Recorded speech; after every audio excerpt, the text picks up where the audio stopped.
আপনারা কি জানেন পুরো বাংলাদেশে ইসলামী শরীয়তের ইবাদতের কয় তরিকা চলে? 126 তরিকা চলে।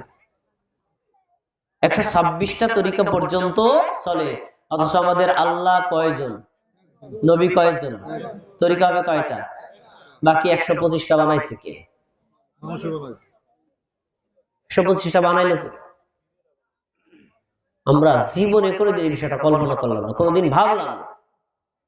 কালিমায়ে শাহাদাতের মধ্যেই আছে ও আন্না মুহাম্মাদুর রাসূলুল্লাহ, নিশ্চয়ই মুহাম্মদ হলেন আল্লাহর বান্দা এবং রাসূল। এই কথা দ্বারা তুমি বোঝাতে চাও সালাত, সিয়াম, হজ, যাকাত, ফরজ, ওয়াজিব, সুন্নাত, মুস্তাহাব যত মাল আছে একমাত্র নবী মুহাম্মদ সাল্লাল্লাহু আলাইহি ওয়াসাল্লামের তরিকায় করতে হবে।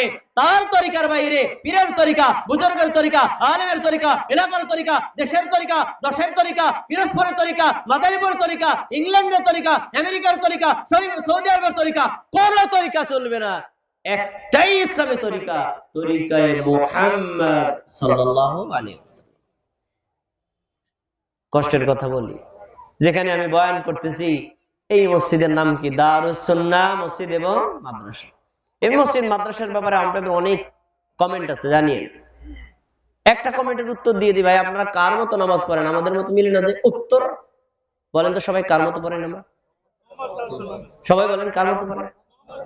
এই মসজিদের ইমাম সাহেবের মতো, খতিব সাহেবের মতো, অন্য কোন আলেমের মতো? কার মতো? তার মানে এই মসজিদে একমাত্র মুহাম্মদ সাল্লাল্লাহু আলাইহি ওয়াসাল্লামের তরিকা চলে, পৃথিবীর অন্য কারো তরিকা মসজিদে আলাও করা হয় না।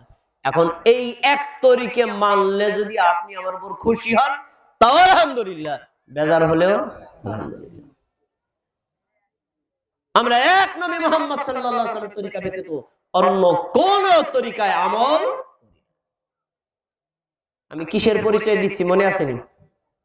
ইসলামের পরিচয়। কিসের পরিচয়? ইসলামের পরিচয়। আচ্ছা, তাহলে প্রথম ইসলামের প্রথম খুঁটির নাম, প্রথম ভিত্তির নাম হলো কালিমায়ে শাহাদাত। আপনারা কি কালিমায়ে শাহাদাতে বিশ্বাস করেন? তার মানে 1 নম্বর খুঁটি আপনি বিশ্বাস করলেন, এটা হলো মাঝখানের খুঁটি। এবার আর একটা, আতুকিমাস সালাতাল মাকতুবা, তুমি 5 ওয়াক্ত ফরজ সালাত আদায় করবা, 2 নম্বর খুঁটি। ওয়াতু আদিয়াজ যাকাতাল মাফরুদা, আর তোমার সম্পদে যে ফরজ যাকাত হয়েছে যাকাতটাকে আদায় করবা, 3 নম্বর খুঁটি। ওয়াতাসুমা রমাদান, 12 মাসের মধ্যে একটা মাস আছে রোজা রাখা ফরজ, ওই রমজান মাসে রোজাটা তুমি রাখবা, 4 নম্বর খুঁটি। ওয়াতাহুজ্জাল বাইতা ইন ইসতাতা ইলাইহি সাবিলা, তুমি যদি বাইতুল্লাহে পৌঁছাতে পারো তাহলে সেখানে গিয়ে তুমি হজ আদায় করবা। কয়টা গেছে গনেন? কালিমায়ে শাহাদাত 1 নম্বর খুঁটি। সালাত আদায় করা, বলেন কয় নম্বর খুঁটি? যাকাত আদায় করা কয় নম্বর খুঁটি? সিয়াম পালন করা কয় নম্বর খুঁটি? হজ আদায় করা কয় নম্বর খুঁটি? মোট কয়টা হইল? 5টা। এবারে বুঝায় বলি, আমরা এই যে এখানে বসে আছি, উপরে সামিয়ানা টানো আছে, চতুর্দিকে কিছু গাছপালা ডালের উপর, খুঁটির উপর এগুলো বাঁধা আছে, তাই না? খাম খুঁটি সব খুলে ফেলেন, সামিয়ানা থাকবে? তাহলে উপরের ফাউন, উপরের যে অবকাঠামো, এটাকে টিকিয়ে রাখে হলো পিলার বা খাম। ইংলিশে পিলার, বাংলায় খাম বা খুঁটি, আরবিতে ওটাকেই বলা হয় রুকন। ইসলামের 5টি খুঁটি, 5টা রুকন। প্রথম হলো সর্বোচ্চ খুঁটি কালিমায়ে শাহাদাতের স্বীকৃতি দেওয়া, তারপরে সালাত, এরপরে যাকাত, এরপরে সিয়াম, এরপরে হলো হজ। 5টা খুঁটি যখন আপনি গাড়লেন আপনার খুঁটি হয়েছে। এখন সাদ লাগবে না? সাদের নাম কি বলতে পারবেন কেউ? ইসলামের সাদের নাম কি কেউ বলতে পারবেন? না। কে বলছেন? কে বলছেন উত্তর সঠিক? কে বলছেন? আপনি বলছেন উত্তর সঠিক। 5টা খুঁটি দিয়ে ইসলাম কমপ্লিট হলো। এবার উপরে যখন আপনি ছাদ দিবেন তখন আপনি এই ঘরে বসবাস করতে পারবেন, মানে ইসলাম কমপ্লিট হলো। উপরের ছাদের নাম হলো জিহাদ। কি বলছি? এর নাম হলো ইসলাম। আমি কি আপনাদেরকে বুঝাইতে পারছি ইসলাম কাকে বলে? এখন এই 5টার কোন একটাকে বাদ দিয়ে কি ইসলাম পালন করা সম্ভব? সম্ভব করতে পারবেন? কখনোই না। এজন্য 5টি কালিমা তৈয়বা, কালিমা শাহাদাতের স্বীকৃতি না দিয়ে কেউ মুসলমান হতে পারে না। সালাত আদায় না করে কেউ মুসলমান হতে পারে না। আর যদি সম্পদে যাকাত হয়, যাকাত না দিয়ে সে মুসলিমের বিষয়টি টিকে থাকতে পারবে না। যদি তার উপর হজ ফরজ হয়, হজ যদি নিয়মিত আদায় সে ফরজটা আদায় না করে মুসলিম হিসেবে থাকতে পারবে না। রমজান মাসে রোজার ব্যাপারে যদি সুস্থ সবল থাকে তারপরে সে আদায় না করে মুসলিম হিসেবে সে পরিপূর্ণ মুসলিম হতে শেষ। ইসলাম গ্রহণ করলে ফলাফল কি, লাভ কি, উপকার কি? অনেক কথা ছিল বলার, সংক্ষেপ করে দিছি। রাসূলের একজন রণকৌশলবিশালী সাহাবী ছিলেন, অত্যন্ত মানে চৌকুশ ছিলেন, স্মার্ট আর এক্সপার্ট, ব্রিলিয়ান্ট। তিনি হলেন আব্দুল্লাহ ইবনে আমর রাদিয়াল্লাহু আনহু। এই আব্দুল্লাহ ইবনে আমর রাদিয়াল্লাহু তাআলা আনহুর বাবা আমর ইবনে আস তিনি আসছেন রাসূলের কাছে, এসে বলছেন, ইয়া রাসূলুল্লাহ উবসুতু ইয়ামিনাকা ফালিউবাইকা আলাল ইসলাম। আল্লাহ রাসূল, আমাদের তাকায় শুনেন, শেষ হাদিস, আপনার হাতটা বাড়ায় দেন, আমি আপনার হাতের উপর হাত রেখে কালেমা শাহাদাত পড়ে মুসলমান হয়ে যাব। বলেন সুবহানাল্লাহ। তিনি মুসলমান হবেন। রাসূলুল্লাহ সাল্লাল্লাহু আলাইহি ওয়াসাল্লাম ফাবাসাতা ইয়ামিনাহু, তার হাত প্রসারিত করে দিলেন, ঠিক আছে ইসলাম গ্রহণ করো। আমাদের নবী যখন হাত বাড়ায় দিয়েছেন তখন আমর তার হাতটাকে গুটায় নিয়েছেন। তখন আমাদের নবী বললেন, মা লাকা ইয়া আমর, আমর তোমার কি হলো? তুমি না বললা আমি হাত বাড়ালে তুমি মুসলমান হয়ে যাবা? আমি তো হাত বাড়াইছি, এখন তুমি হাত গুটায় নিলা কেন? তখন তিনি বলছেন, আরাতু আন আশতারিতা, আল্লাহ রাসূল আমি একটা শর্ত করতে চাই, আমি একটা শর্ত করতে চাই, এজন্য আমি হাতটা গুটায় নিছি। আমার শর্ত যদি আপনি মানেন তাহলে আমি ইসলাম গ্রহণ করব, তাহলে করব। এখন তিনি বলছেন, বিমা আযা তাশতারিতু, তুমি কি শর্ত করতে চাও বলো তো? সবাই শোনেন, আমাদের এলাকায় এখানে কোনো হিন্দু আছে? হিন্দু আছে? অমুসলিমরা শুনতে পারেন, চমৎকার, সারা পৃথিবীর অমুসলিমদের জন্য সুসংবাদ, মুসলিমদের জন্য সুসংবাদ। তখন তিনি বলছেন, আল্লাহ রাসূল আমি একটা শর্ত করতে চাই। শর্তটা কি?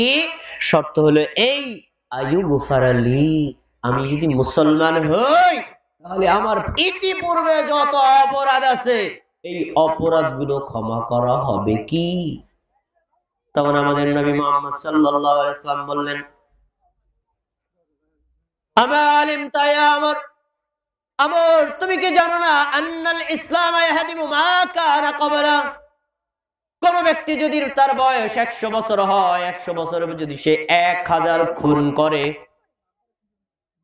যত বড় বড় অপরাধ সে করে, 100 বছর বয়সে গিয়ে যদি কালেমা শাহাদাতের অন্তর থেকে স্বীকৃতি দিয়ে মুসলমান হয়ে যায়, মুসলমান হওয়ার সঙ্গে সঙ্গে ইসলাম গ্রহণ করার কারণে আল্লাহ তার পূর্বের যত অপরাধ আছে সব অপরাধগুলো ধ্বংস করে দিবেন। সুবহানাল্লাহ। যত পাপ তুমি করবা সব পাপ মুসলমান হওয়ার সঙ্গে সঙ্গে আল্লাহ ক্ষমা করে দিবেন। সারা পৃথিবীর মুসলমানদের জন্য এবং অমুসলিমদের জন্য এটা সুসংবাদ, কেউ যদি কালিমা শাহাদাত পড়ে মুসলমান হয়, সে মুসলমান হওয়ার আগে যত পাপ করেছে মুসলমান হওয়ার পরে একজন সন্তান নতুন ভূমিষ্ঠ হলে যেমন পাপ মুক্ত থাকে, লোকটা একেবারে নিষ্পাপ হয়ে যায়। বলেন সুবহানাল্লাহ। আমরাও যদি এরকম বুঝে শুনে মুসলমান হতে পারি এবং তাওহীদের রিসালাতের উপর অটল অবিচল থাকতে পারি, আমাদের পাপ ক্ষমা করে দিবেন কে? আল্লাহ। আল্লাহ তাআলা আমাদের সবাইকে ইসলামের উপর অটল থাকার তৌফিক দান করুন। মা বোনরা আসছেন, তাদের জন্য একটা হাদিস। রাসূলুল্লাহ সাল্লাল্লাহু আলাইহি ওয়াসাল্লাম বলছেন, কোন মা আর বোন যদি সে 4টা কাজ করে, কয়টা কাজ? 4 দফা কর্মসূচি, 4টা কাজ করে, আল্লাহ তাআলা কিয়ামতের দিন ওই মা, ওই বোনকে, ওই যুবক, ওই যুবতীকে আল্লাহ তাআলা অফার দিবেন, তোমার জন্য জান্নাতের 8টা দরজা খুলে দিলাম, তোমার যেই দরজা দিয়ে মনে চায় জান্নাতে প্রবেশ করো। সুবহানাল্লাহ বলবেন না? কয় কাজ? কয় কাজ? 4 কাজ। 1 নম্বর, ইযা সাল্লাতিল মারআতু খামসাহা, কোন মুমিন মুসলিম নারী, কোন যুবতী যদি 5 ওয়াক্ত সালাত আদায় করে, সামাত শাহরাহা, রমজান মাসের রোজা রাখে, রমজান মাসের রোজা নফল না ফরজ, রমজান মাসের রোজা রাখে, ওয়া হাসানাত ফারজাহা, নিজের লজ্জাস্থানের হেফাজত করে, মানে স্বামী ব্যতীত অন্য কাউকে লজ্জাস্থান ব্যবহার করতে দেয় না, জিনায় লিপ্ত হয় না, জিনা থেকে সর্বোচ্চ বিরত থাকে, পর্দার মধ্যে বসবাস করে, আর 4 নম্বর হলো আতাআত বালাহা, স্বামীর কথা মেনে চলে, স্বামীর আনুগত্য করে। এই 4 কাজ যদি কেউ ঠিক মতো করে, এই মুমিন নারী, এই মুসলিম নারীকে আল্লাহ কিয়ামতের দিন বলবেন উদখুলিল জান্নাতিল আবওয়াবিস সাবআতি শাআত, হে আল্লাহর বান্দি, তোমার জন্য জান্নাতের 8টা দরজা খুলে দেওয়া হলো, যেই দরজা দিয়া মনে চায় তুমি আল্লাহর জান্নাতে প্রবেশ করতে পারো। সুবহানাল্লাহ। কয় কাজ? মা বোনেরা কথা না বলে একটু মনোযোগ দিয়ে শোনেন। এই 4টা কাজ, একটু ফাঁকে একটু কথা বলে নি।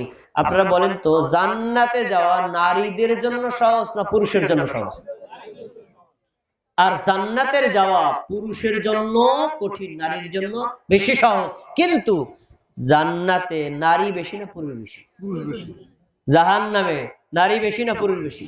উল্টা, একদম বাস্তব উল্টা। আল্লাহ নবী সাল্লাল্লাহু আলাইহি ওয়াসাল্লাম বলেন পুরুষরা টাকনুর উপর পোশাক পরবে আর নারীরা টাকনু ঢেকে পরবে। বাজারে গেলে কি দেখেন? উল্টাটা। পুরুষরা প্যান্ট পরছে একদম পুরো মাটির সাথে মিলায়া, আর অনেকে ডিভাইডেড পায়জামা পরে উপর উঠে, মানে উল্টাই দিচ্ছে। শয়তান এমন ধরছে আমাদেরকে, পাগল বানায় লাইছে। ঘটনা এরকম। জান্নাতে নারীদের যাওয়া সবচেয়ে সহজ, কিন্তু আমাদের নবী বলেছেন আমি জাহান্নামে নারীদেরকে দেখেছি বেশি। আমার মা, আমার বোন, ইসলাম আপনাদেরকে মাত্র 4টা কাজ দিয়েছে। 4 কাজ করলে আপনি জান্নাতের ওয়ারেন্টি গ্যারান্টি পাবেন। 1, 5 ওয়াক্ত সালাত আদায় করবেন। 2, রমজান মাসে রোজা রাখবেন। 3, আপনার লজ্জাস্থানের হেফাজত করবেন। 4, আপনি অবশ্যই স্বামীর আনুগত্য করবেন। 4 কাজ করলে আল্লাহ আপনাকে জান্নাতে প্রবেশ করার সুযোগ দিবেন। কোন একটা হাদিসে পুরুষের জন্য এত সহজে পাবেন না। 4 কাজ করলো, 10 কাজ করলেও জান্নাতে যাবে, তার পুরুষের কোনো হাদিস নাই। এখন এই 4টা কাজ কি শুধু নারীদের জন্য? এর মধ্যে পুরুষের কাজ আছে না নাই? সালাত কি শুধু নারীরা পড়বে? না, নারী পুরুষ সবাই। দ্বিতীয় কাজ, রমজান মাসে রোজা রাখি শুধু নারীরা করবে? নারী পুরুষ সবাই। এরপর লজ্জাস্থানের হেফাজত শুধু নারীরা করবে? পুরুষের? পুরুষের জন্য ফরজ।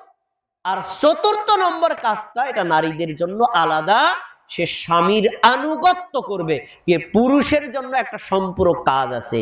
পরিবারে কোনো গুরুত্বপূর্ণ সিদ্ধান্ত নিলে একচেটিয়া স্বৈরাচারী ভাবে সিদ্ধান্ত না নিয়া স্ত্রীকে জানাইয়া পরামর্শ করে সিদ্ধান্ত নেবে, তাহলে এই পরিবারে আল্লাহ বরকত দিয়ে দিবেন।